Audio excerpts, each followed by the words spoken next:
here I am in a hotel in Colorado Springs. There's my dog on the bed back there.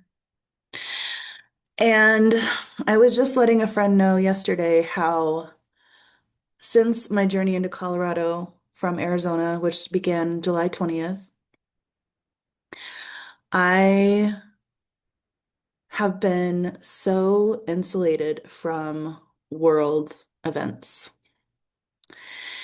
And I generally am kind of compared to most people anyway.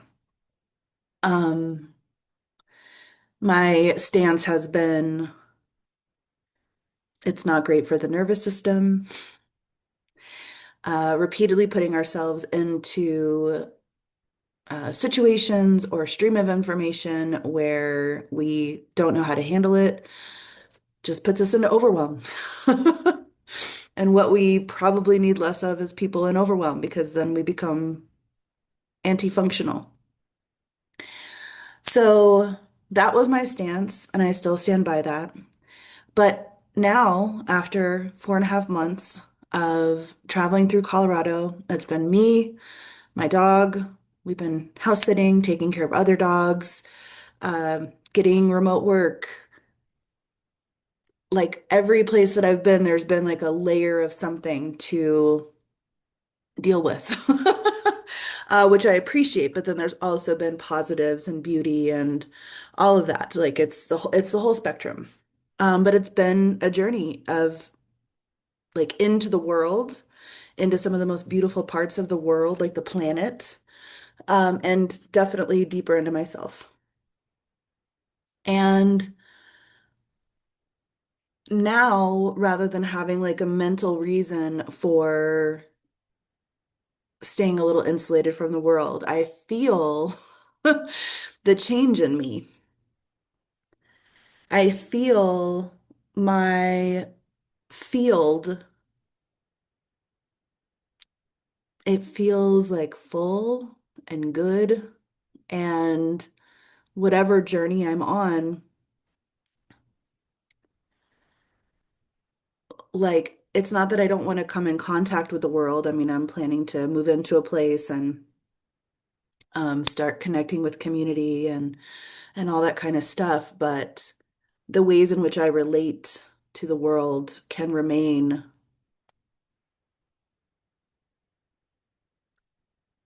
depolarized, maybe. Um, it can be in the way of like communing and kindness and friendliness and gentleness and all of that. So, this morning, somebody recommended to me a YouTube video, and I watched it, and it was about basically the spiritual version of the rapture that will happen, which is basically just shifting timelines. And that's something that I talk about inside of Ecstatic Manifestation. Seed of the Sorceress is just a course inside of, like, under the umbrella of Ecstatic Manifestation. But what I talk about is quantum mechanics. That's what this is. And that is all possible timelines exist simultaneously.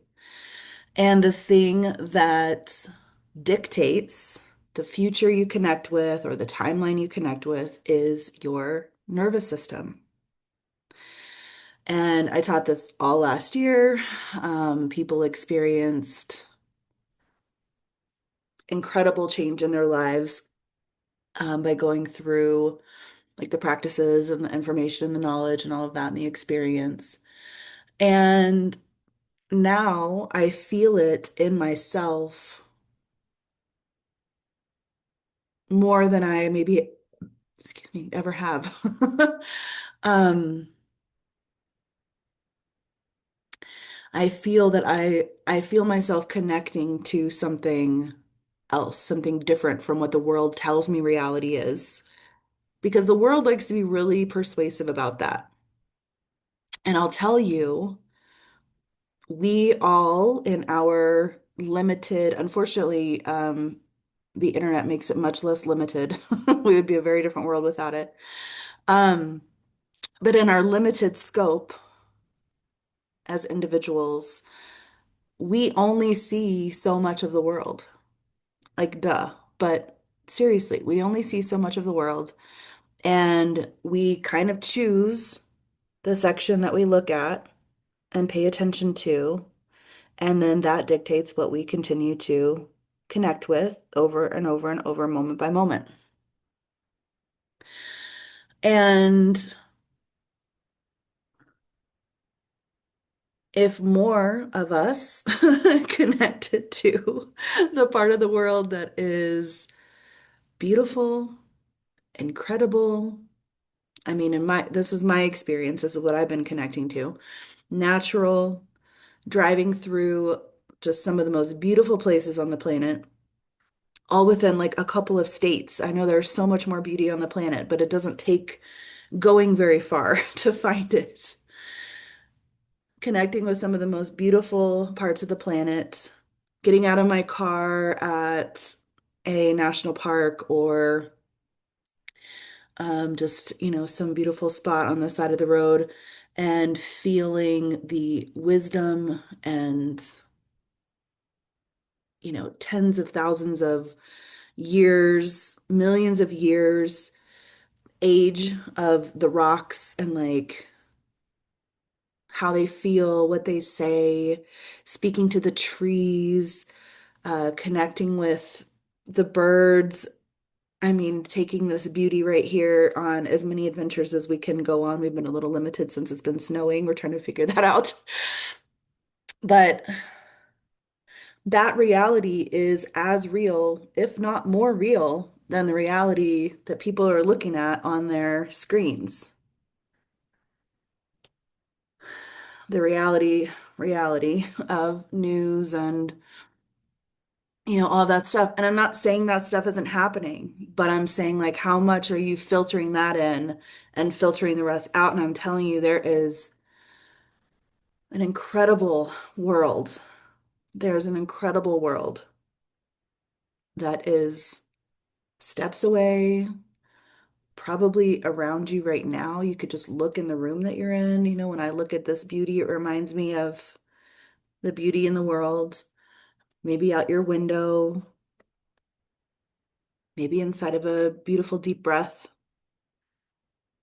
in a tree, in a mountain, in a river, wherever you find beauty, in a piece of art. So, all of this to say what I'm feeling in myself, where it used to feel like I was holding myself away from it for my health, but also like it also felt like it was kind of on the other side of the door. Now it feels like I have connected to a stream that just puts me in an entirely different reality.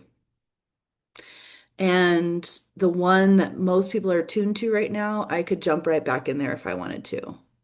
But I really like this reality. I really like it. And each moment, I shouldn't say each moment, that's not true. More moments than I've had in recent memory are like new. Like I'm looking at something new, I'm experiencing something new, drinking in new with my eyes and my experience. And some of it's uncomfortable, and some of it's challenging, and some of it's incredible, and some of it is lovely and friendly and sweet. And that's what I'm building more of. That's what I'm tuning more into. And the more we do that, the more we connect with the future that is that. And future can be a few seconds from now, a few minutes from now, days, weeks, months, decades. And it is. It is all of those things. And the more of us who do that, the stronger that future is, and the more it pulls more of us toward it. So, what are you choosing? And, for me, this isn't a singular thing, but I thought about going to Colorado for 18 years or something. Not just constantly, but it was there. And I wouldn't have chosen to leave Arizona earlier. I think I did it when the time was right and good for me. But, when I step into those things that have been whispering away at me, nagging me for 18 years, I finally do them. My life opens up. So, what do you have that has been nagging you? It doesn't have to be as big as leaving the state. It might be leaving the country. But what is nagging you that you haven't yet connected with, that you haven't yet done, that you keep putting off in the back of your mind because keeping things as they are is easier than changing them for now. And perhaps doing that thing is the path to a new, I mean, it is the path to a new reality. Perhaps it's the path to an easier reality for you and for us collectively. And just one more thing, I have people in my life who, even if they went to the same energy school that I did, it's easy to forget in the face of the world, but especially the friends I have that aren't from that background and they like can't totally understand how disconnecting from those harsher realities, those fearful realities. There are, legitimate things happening in the world that are terrifying, but how taking those out of front and center is not irresponsible. We something in our collective says it's responsible to worry about everything that you know about that we should worry about. And the simplest way I have to respond to that is the more worried you are, the more worry there is on the planet. The more fearful you are, the more fear there is on the planet. The more anxious you are, the more anxiety there is on the planet. The more joyful you are, the more joy there is on the planet. So, like, what can you do to switch? Oh, like, what do you want to see in the world at a frequency level and do more of that? How do you bring that into yourself? It's not by going out and fixing the world. Doing it in you is what fixes the world. It just is. So we like to sit back in our armchairs and point at what's wrong all around. But what is it in you? What can you change? What can you shift? What can you do? And I don't mean change like, oh, you're fucked up. You need to. But seriously, what do you want to see more of? Do you want to see more peace? What brings you peace? Do that. Then there is more peace. Teach your kids that. If you have kids, then there is more peace. So I'm going to leave you with that.